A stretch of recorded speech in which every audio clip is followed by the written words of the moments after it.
मैं इस बात करता हूं तो इसको कहते हैं 506 कि आपने किसी को जान से मार देने की या संगीन नताइज की धमकी दी।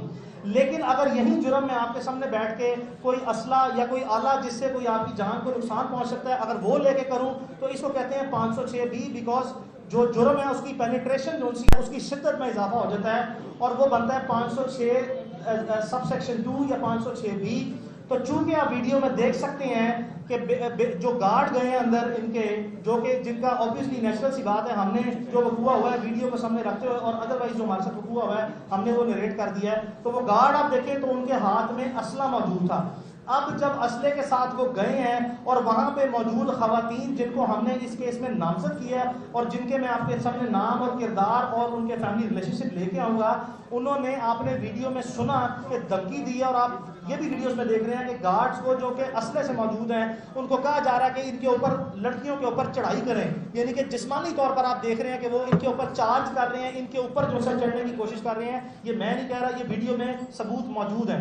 तो इन हालात में जब आपके पास असला है और आप थ्रेट कर रहे हैं किसी को असले के जोर पे, तो कानूनी तौर पर जो सा है ये बड़ी मुस्तनद किस्म की राय है, ये कंसिडर्ड ओपिनियन है, इसमें कोई फ्लेक्सिबिलिटी नहीं है कि 506 बी या 506 सबसेक्शन 2 जो सा अट्रैक्ट करता है जिसकी 10 साल सजा है। तो हम पुलिस से ये उम्मीद भी रखते हैं, हम उनके सामने अपना इस मौक़िफ़ को भरपूर तरीके से पेश करेंगे। हमें आपकी भी रहनुमाई चाहिए होगी, आप अपना इंडिपेंडेंट एक्सपर्ट का ओपिनियन भी लें कि हम कायद करेंगे कि इस मुकदमे में 506 बी, ये हल्का ऑफेंस है 506 जो कि काबिल ज़मानत है जिसकी 2 साल सजा है, और जो 506 बी है उसकी 10 साल सजा है, वो नाकाबिल ज़मानत जुर्म है। उसको इस केस में ऑल्टर किया जाए, अमेंड किया जाए या उसको चेंज किया जाए, उसको असल सूरत में हकायक और जितने सबूत हैं उसकी बुनियाद पर जो सा है वो तफ्तीश सामने लाई जाए और इस जुर्म को आज़ाद किया जाए, तफ्तीश की ज़ुबान में इसको ये कहते हैं। अब आ जाते हैं पुलिस के किरदार पे। देखें, इसमें कोई शक नहीं है, आप ये ईद से एक दिन पहले का वकूआ है, गालिबन ये 20 तारीख की रात वकूआ है, ये 23 का। हमने, अब पूरा मुल्क जानता है कि बड़े नेचुरल से सर्कमस्टेंसेस थे, पूरे मुल्क में ईद थी, हमारी लॉ इन्फोर्समेंट जो है वो काम तो कर रही होती है, लेकिन पूरे पाकिस्तान में पब्लिक ऑफिसेज और प्राइवेट ऑफिसेज का तकरीबन सारा स्टाफ, अगर नहीं तो सिर्फ 90% स्टाफ जो है वो छुट्टी पे होता है। तो इन हालात में हमारी सुनवाई कोई नहीं हुई, हम जुबानी तौर पर गए हैं, हमें दुदकार के जो सा बाहर भेज दिया गया। उसके बाद जिस वक्त ये सोशल मीडिया में सर्कुलेट हुआ है, हमने दोबारा, कल पहला वर्किंग डे था सरकारी छुट्टियों के बाद, हम दोबारा गए हैं और हमने फौरी तौर पर अपनी शिकायत दर्ज कराई है। पहले चंद घंटे, 10 से 12 घंटे, इसमें कोई शक नहीं है कि हमारी सुनवाई नहीं हुई। कुदरती तौर पर जो सा है वो पुलिस का इनिशियल मौक़िफ़ ये था कि हमारे ऊपर दबाव है, हम कुछ नहीं कर सकते, नीचे एसएचओ की लेवल पे बात कर रहा हूँ। लेकिन बाद चूंकि पब्लिक ओपिनियन जो सा है वो इस तरह इस मैसिव लेवल पे जो सा पहुंच गया कि एक पब्लिक परसेप्शन जो सा क्रिएट हो गया कि इसमें वाकई ये जो लोग हैं गुनाहगार हैं और ये क्यों मलूज़ खातिर अवाम की तरफ से सवालों जवाब और राय का सिलसिला शुरू हो गया, जिसको सामने रखते हुए पुलिस ने फाइनली अपनी प्रोफेशनल जिम्मेदारी, कानूनी जिम्मेदारी हकीकी मानों में जो सा अदा की है। इस पे लाहौर पुलिस, खासकर मैं सबसे पहले आईजी पंजाब को जो सा है वो मैं उनका शुक्रिया अदा करता हूँ कि उन्होंने इसका नोटिस लिया, बिकॉज जो इस केस में फिगर्स हैं जिसमें मैं मजीद थोड़ी देर में आऊँगा, उनकी मौजूदगी में आम हालात में इस मुल्क में देखा गया है कि मुकदमा तक के बुनियादी जो इंसान का हक है, किसी भी शहरी का हक है, उससे भी आपको महरूम किया जाता है। तो आईजी पंजाब का मैं सबसे पहले शुक्रिया अदा करता हूँ कि उन्होंने ये हमारा मुकदमा दर्ज किया। 2 के इसमें नकायस से कमजोरियां, हम आपको सबूत देंगे, हम आपको कन्विंस करेंगे, आपकी मेहरबानी, हम आपसे आज़ाद और गैर जानिबदार तफ्तीश की उम्मीद रखते हैं। दूसरा मैं शुक्रिया अदा करूंगा CCP लाहौर का, चौधरी जुल्फ़िकार का। मैं इनको पुराना जानता हूँ, 10-15 साल से प्रोफेशनल पुलिस ऑफिसर है, कभी इनकी शोहरत जो सी है बुरी सुनी देखी नहीं गई। और तीसरा मैं अब मजीद तवक्को करता हूँ सबसे पहले लाहौर के DIG इन्वेस्टिगेशन से मेरे मुतालबात। भाई मैं आप मेरी आप फैमिली से पूछ लें, अगर वो बोलना चाहती है तो बोल लेती है, आप पूछे वो बोलना चाहती है, आप उनकी कंसेंट के बगैर तो नहीं उनको कह सकते बोलने का, आप वो तो नहीं कह सकते। हाँ वो कर देते हैं, आपके सवाल जवाब पे आएंगे।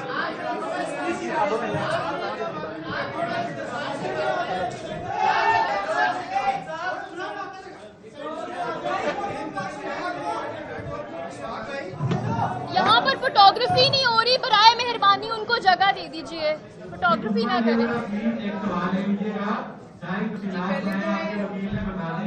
ये सवाल और इसको क्लैरिफाई करते हैं कि ये आपके नाम है या आप अगर ऐसी क्या है ये किसके नाम है? उस्मानी बोली और दूसरी बात सोशल मीडिया पे वायरल वीडियो प्रेस कॉन्फ्रेंस आप कंटिन्यू रखेंगे। जी पहले तो मैं आप सबका शुक्रिया अदा करना चाहती हूँ। आज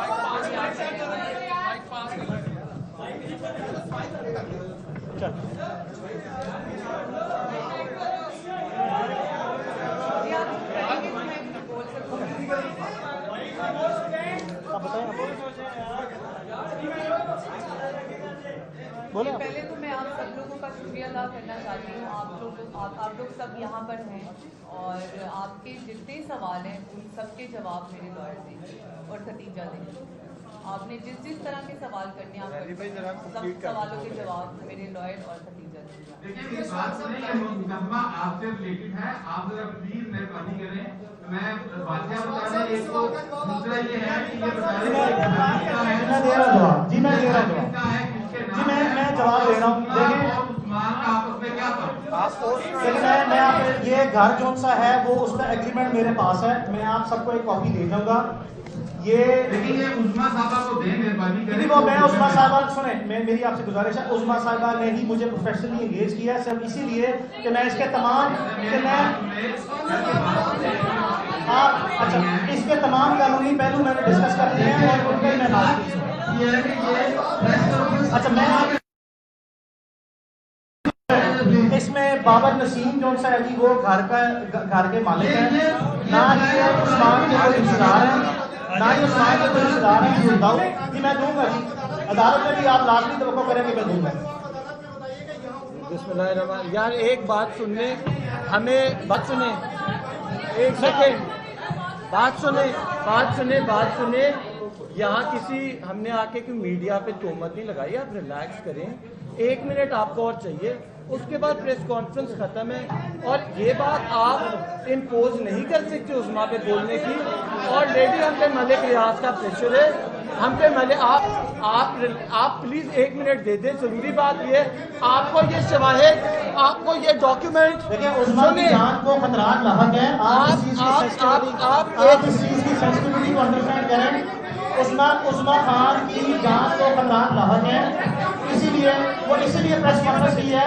प्रेस कॉन्फ्रेंस जो सा मीडिया प्लेटफॉर्म जो सा है वो किसी भी शख्स के लिए जो कि विक्टिम है किसी चीज का, उसका राइट है। प्रेस कॉन्फ्रेंस की है। अच्छा अब मेरी गुजारिश आपसे ये है। अच्छा दाऊद भाई सवाल ले लें। दाऊद भाई सवाल कर लो यार। जी मैं सवाल कर मैं मियां दाऊद आपको सवाल दे रहा हूँ आपसे। मैं मियां दाऊद आपको सवाल मियां दाऊद इस घर की मलकियत एक थर्ड पार्टी के नाम पे है जिसे हम नहीं जानते। ये उस्मा के करीबी दोस्त हैं बाबर, जिसके नाम पे इस घर का किराया नामा है और वही हम तफ्तीश में देंगे। तो जो ये उनका क्लेम है कि ये उनके खामन का घर है, ऐसी बात नहीं तौर पर नहीं है। अच्छा उस्मान मलिक के साथ 2 साल पुराना ताल्लुक है। कि जितनी बातें हम जो क्लेम यहाँ पे करेंगे कोई ऐसा क्लेम नहीं होगा जिसका हम सबूत ना दे सकें। उस्मा का ताल्लुक 2 साल से है। उस्मान मलिक जो है वो उस्मा से शादी करना चाहता था। 5 महीने पहले उस्मा ने उस पर इनकार कर दिया, जिसके बाद अब वो जो पुराना रिलेशनशिप है उसकी बुनियाद पे जबरदस्ती जो सा रास्ता कायम करने की कोशिश करता है। ये बात उस्मा के मुताबिक दिसंबर 2019 में उस्मान मलिक की फैमिली के नॉलेज में है। उसके हमारे पास सबूत है कि उस्मान मलिक और उसकी फैमिली के दरमियान जितनी मोबाइल कन्वर्सेशन है मैसेज की फोन में वो हमारे पास मौजूद है, वो भी हम पेश करेंगे। तो इसका रिलेशनशिप जो है वो यही है कि इससे उसकी इस्लाम से की दोस्ती थी और इसे शादी करना चाहता है। यार एक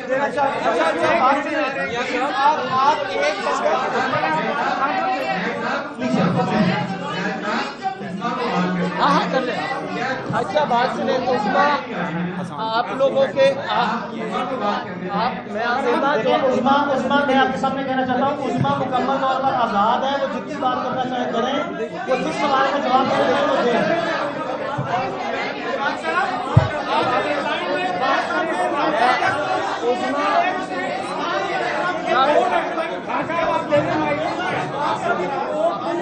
आप उस्मा से सवाल करें। मैडम आप उस्मा को माइक दे दो, just give her the mic. आप बात सुने आपने से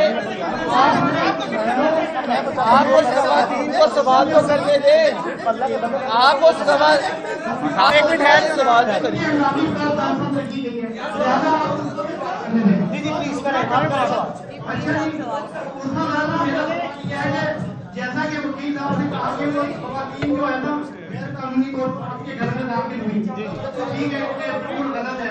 लेकिन सवाल ये है कि आधी रात को सामान पलट आपके घर के अंदर रहा था, और क्या अखलाकी लिहाज या अखलाकी जमहूरियत का हम ये फोर्स कर सकते हैं कि कोई बंदा रात के वक्त दो खवातीन बंदा आपके घर में ये नहीं कि मेरा आपसे ताल्लुक खत्म हो सकता है। क्या FIR इस चीज पे कटी है?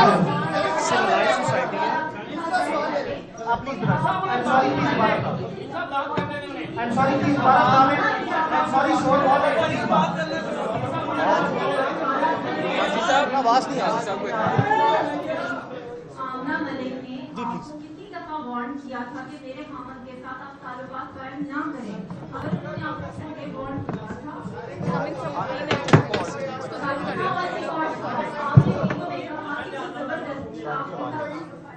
ठीक है, ठीक जी और किसी का भी सवाल है?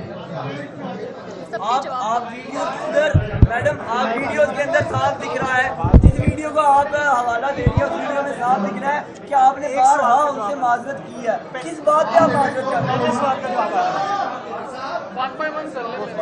पहले सवाल का जवाब आ रहा है।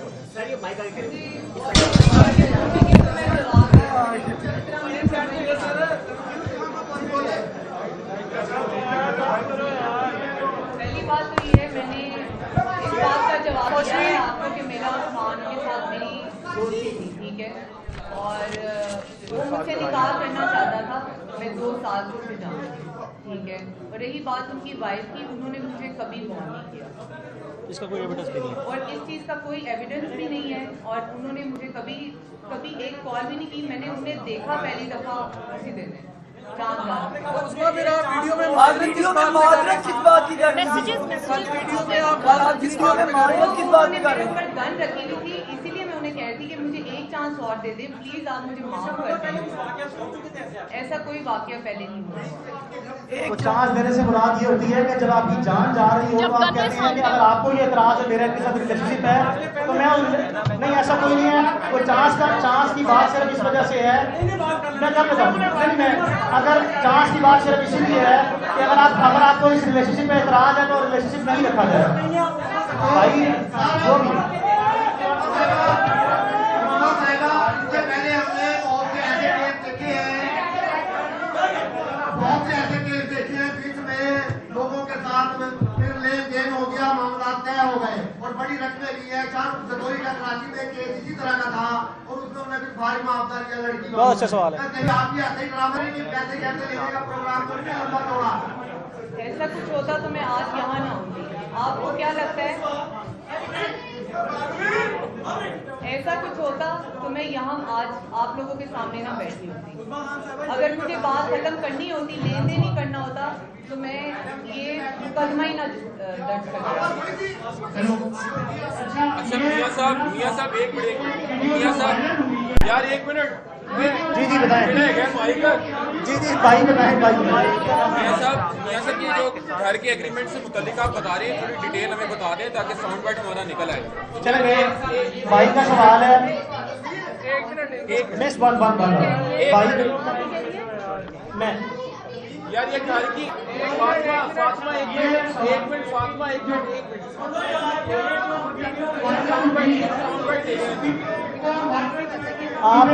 आपका सवाल है घर की किराएदारी से मुतल्लिक। डिटेल बता दें। मैं बता देता हूँ, घर का एड्रेस मैं आपके सामने रख रहा हूँ।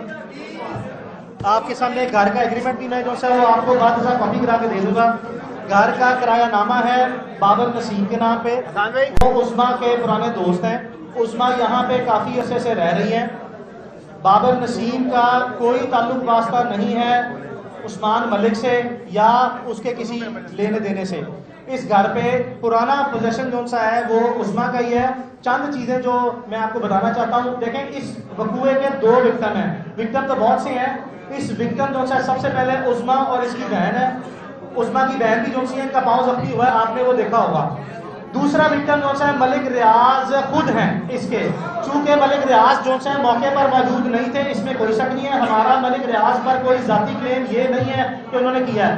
वो विक्टिम इसलिए है कि उनकी दो बेटियां अंबर मलिक और पश्मीना मलिक, जो मलिक रियाज की दो बेटियां जो मुकदमे में नामजद है, वो वहां पे मौजूद थी।